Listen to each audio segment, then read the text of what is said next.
ASMR, and tonight I am back with the case of Michaela Bali and her disappearance.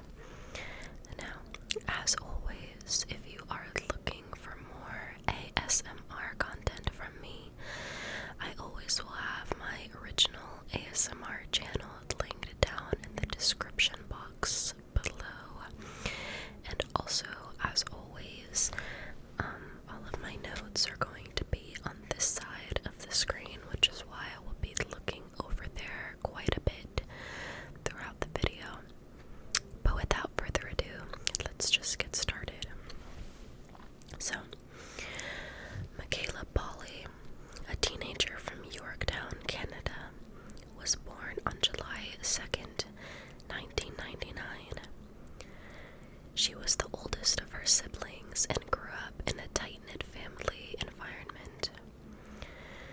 Michaela's life was typical of many teenagers in a small town in Canada, where she navigated the challenges of adolescence alongside her responsibilities as an older sibling and a high school student. She was known for her warm, reserved, and thoughtful demeanor, making her a trusted friend and a valued family member. Michaela's family was integral to her life. Her mother, Paula Bali, played a significant role in providing stability and support. Michaela shared a home with her mother, grandparents, and younger siblings. This multi-generational household fostered a close sense of community, allowing Michaela to grow up surrounded by family members who cared deeply for her. Yorkton, a relatively small town with a population of approximately 16,000 residents, provided a safe and supportive environment. The community was known for its friendly and neighborly spirit, which was often translated into close-knit social connections. For Michaela, this environment contributed to her upbringing, giving her a sense of belonging and security. Michaela was also seen as a caring and compassionate individual, but like many teenagers, she faced her own set of challenges. Adolescence can be a tumultuous time, and Michaela was no exception. She occasionally struggled with self-confidence and expressed feelings of being misunderstood, which is not uncommon for individuals navigating teenage life. Her family and friends noted that Michaela sometimes seemed introspective to the point of withdrawing. While this attributed to her reserved personality, it also meant that she kept much of her emotional life private.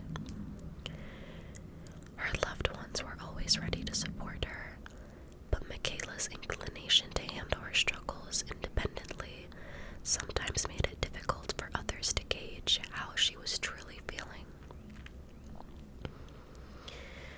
Also, as a member of the digital generation, Michaela was proficient in using technology and social media, which will come into play later.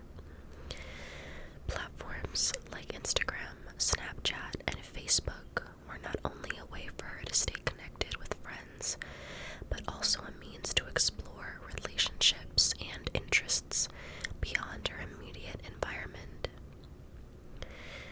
Her use of technology was typical for her age group, but also reflected the growing trend of teenagers forming connections online.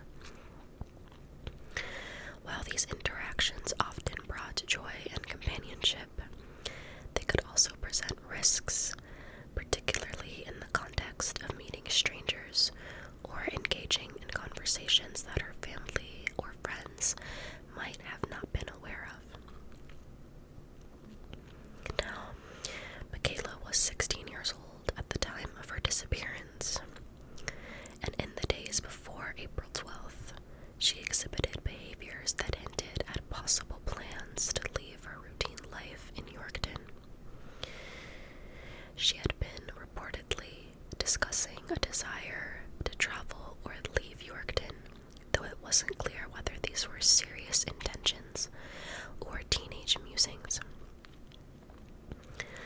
She expressed an interest in visiting new places, which was consistent with her known curiosity about the world.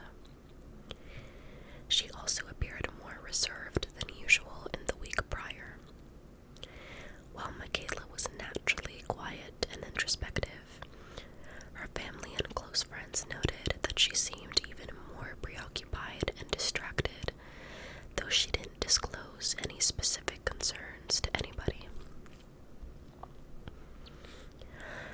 Michaela's use of social media in the days before her disappearance came under scrutiny during the later investigation. She was active on the platforms that I mentioned earlier, Instagram, Snapchat, and Facebook, and it was later revealed that Michaela had communicated with unknown individuals online, though the specifics of these interactions remain unclear. There were indications that she may have been planning to meet someone, but no definitive connections had been established. April 12th, 2016 began as an ordinary day for her, but her actions over the day painted a picture of deliberate planning, albeit with puzzling inconsistencies. Michaela left her home around 8:20 a.m. to head to Sacred Heart High School. Her family assumed that she would attend classes as usual, as they had no reason to suspect otherwise. She had her backpack with her, which contained some personal belongings, but it's unclear whether she packed any items suggesting long-term plans to leave. Michaela arrived at school but stayed only briefly. At approximately 8:30 a.m., she left the school building without notifying anyone and headed into downtown Yorkton. Now I'm going to give a timeline of Michaela's known movements on that day with timestamps. So at 8:30, like I said, Michaela was seen on school surveillance footage exiting the building, and she did not attend any classes that day. At 8:50 a.m., Michaela was captured on surveillance entering a Tim Hortons restaurant in downtown Yorkton. She purchased a drink and sat alone at a table. Witnesses reported that she appeared to be waiting for someone. She periodically checked her phone and looked toward the entrance, but no one ultimately joined her. At 9:15 a.m., Michaela left the Tim Hortons and was seen at a nearby bank. She withdrew $55 from her bank account, which was nearly all of the money that she had at the time. At 9:20 a.m., after withdrawing the cash, Michaela returned to Tim Hortons briefly before leaving again.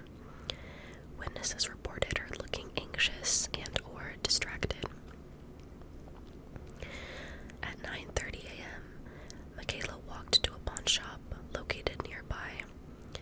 Surveillance footage showed her entering the shop and inquiring about selling a silver ring.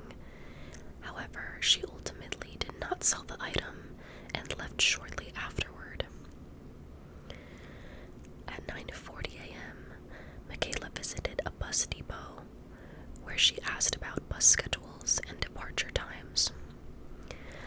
Witnesses stated that she inquired about buses traveling to Regina, Saskatchewan, and possibly other destinations. However, she did not purchase a ticket and left the depot shortly after. At 10 a.m., Michaela returned to the Tim Hortons for a third time, remaining there for a short period before leaving again.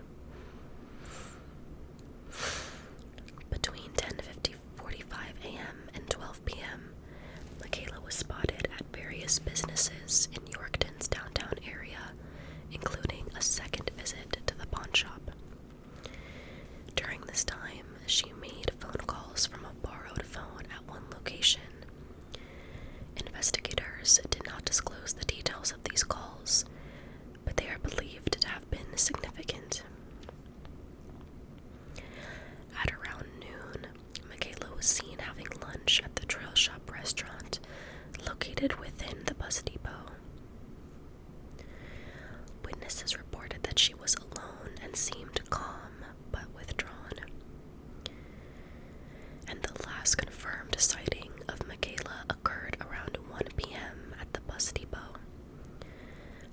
surveillance footage captured her walking away from the depot, and after this point, her movements are unknown. Michaela Bali's disappearance on April 12, 2016, has given rise to numerous theories regarding what could have happened to her. These theories reflect the complexities of her last known actions and limited evidence surrounding her case. Investigators, family members, and the public have considered scenarios ranging from voluntary disappearance to foul play. One of the primary theories is that she left Yorkton voluntarily. This theory stems from her actions in the days leading up to her disappearance and her behavior on the 12th. Like I said before, she was a typical teenager navigating the challenges of adolescence. Like many her age, she expressed a desire to explore life beyond her small town, and friends reported that she mentioned wanting to leave Yorkton and travel, though it was unclear how serious the statements were. Her inquiries at the bus depot about schedules and destinations suggested she might have been planning to leave. She was also active on social media, where she connected with people outside of her immediate social circle. It is possible she developed a relationship with someone online and decided to meet them or start a new life elsewhere. Investigators have considered this angle, especially given her use of borrowed phones to make undisclosed calls on the day that she vanished. While the voluntary disappearance theory seems plausible, inconsistencies in her planning raise doubts. For instance, Michaela withdrew $55 from her bank account, which was not enough for long-term travel or a significant journey. She also did not purchase a bus ticket, even after visiting the depot twice. Her lack of a packed bag with essentials further complicates the idea that she intended to leave for an extended period. Also, if Michaela left voluntarily, why has she not contacted her friends or family in the years since? Even individuals who disappear willingly often reach out after some time, but Michaela's complete silence has led many to question whether this theory fully explains her disappearance. Another theory is that Michaela was abducted, either by someone she knew or by a stranger. Her movements on the day of her disappearance and reports of her potentially meeting someone lend credence to this possibility. Michaela's behavior at Tim Hortons, checking her phone and looking towards the entrance multiple times, suggests she may have been waiting for someone. Witnesses did not report seeing her meet anyone there, but it's possible she eventually connected with someone elsewhere. If she arranged to meet an acquaintance or someone she trusted, she might have unknowingly put herself in a dangerous situation. The possibility of a stranger abducting Michaela cannot be ruled out. Although Yorkton is a small and relatively safe town, no community is immune to such risks. Michaela was seen walking alone multiple times on the day that she disappeared, making her vulnerable to an opportunistic predator. The lack of witnesses reporting suspicious activity, however, makes this scenario difficult to confirm. Another major challenge to the abduction theory is the absence of physical evidence. There were no signs of a struggle or definitive proof that Michaela was forcibly taken. Surveillance footage captured her walking calmly without any apparent distress, which complicates this theory. Another theory is that Michaela fell victim to an online predator or was lured into human trafficking, and this has gained significant attention.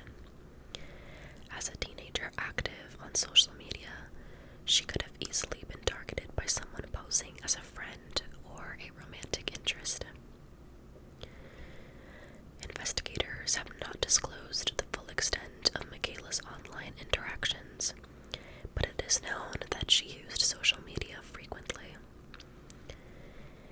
possible she communicated with someone who gained her trust and persuaded her to meet them. The use of borrowed phones on the day of her disappearance adds weight to this theory, as it suggests she was attempting to hide these communications. Human trafficking, while rare in small towns like Yorkton, is a plausible explanation. Traffickers often target vulnerable individuals, including teenagers, by offering promises of adventure, love, or financial security. Michaela's inquiries about bus schedules and her apparent interest in leaving Yorkton could align with a scenario where she was lured by these false promises. While the online predator or trafficking theory is concerning, it lacks concrete evidence. There have been no verified sightings of Mekayla or credible leads suggesting she was trafficked. Moreover, Yorkton's relatively small size and close-knit community would make such an activity harder to conceal. Another theory is that Mekayla may have been experiencing a mental health crisis and disappeared as a result. Friends and family noted that Mekayla seemed more withdrawn in the days leading up to her disappearance. While this could be attributed to typical teenage behavior, it might also indicate that she was dealing with feelings of stress, anxiety, or depression. Mekayla's solo visits to various locations on April 12th could suggest that she was seeking solitude. If she was overwhelmed or facing a crisis, she may have intended to distance herself from her usual environment temporarily. Though there is no evidence to confirm this theory, the possibility of suicide cannot be entirely ruled out period. I don't know why I said ever. However, no physical evidence such as a note or discovery of remains have been found to support this theory. It is also possible that Mekayla experienced an unplanned accident. This theory suggests that she may have unintentionally placed herself in a dangerous situation that led to her disappearance. Mekayla could have been walking or traveling in an unfamiliar area and encountered an unforeseen hazard, such as falling, drowning, or being struck by a vehicle. Alternatively, she might have accepted a ride from someone who later harmed her. Despite extensive searches of the Yorktown area and surrounding regions, though, no evidence of an accident has been found. The absence of her belongings or physical remains also makes this theory less likely. Michaela Bali's disappearance remains shrouded in mystery, with no single theory offering a definitive explanation. Each scenario, voluntary disappearance, abduction, trafficking, mental health crisis, accident, or foul play, has its own set of strengths and weaknesses. The lack of concrete evidence complicates the case, leaving her family and investigators searching for answers almost a decade later. Until new information comes to light, Michaela's fate will continue to be a source of speculation and heartache for all that knew her. So that is the case of Michaela Bali. For me, what's weird about this case is the fact that she went in and out of the same Tim Hortons 3 separate times, seeming like she was going to meet somebody. And I also found it so weird that she asked about bus ticket prices again on twice, like going in and out twice, but then didn't buy a ticket. And if she was planning to leave, I don't think that $55 was really gonna get her anywhere. So I don't understand that either. And also, like I mentioned before, if she really did leave voluntarily, it's not like she had any family issues or things that or reasons why she wouldn't reach out to her family and be like, hey guys, otherwise, I'm fine after all of these years. So it's just a weird case. But please let me know what you guys think in the comments.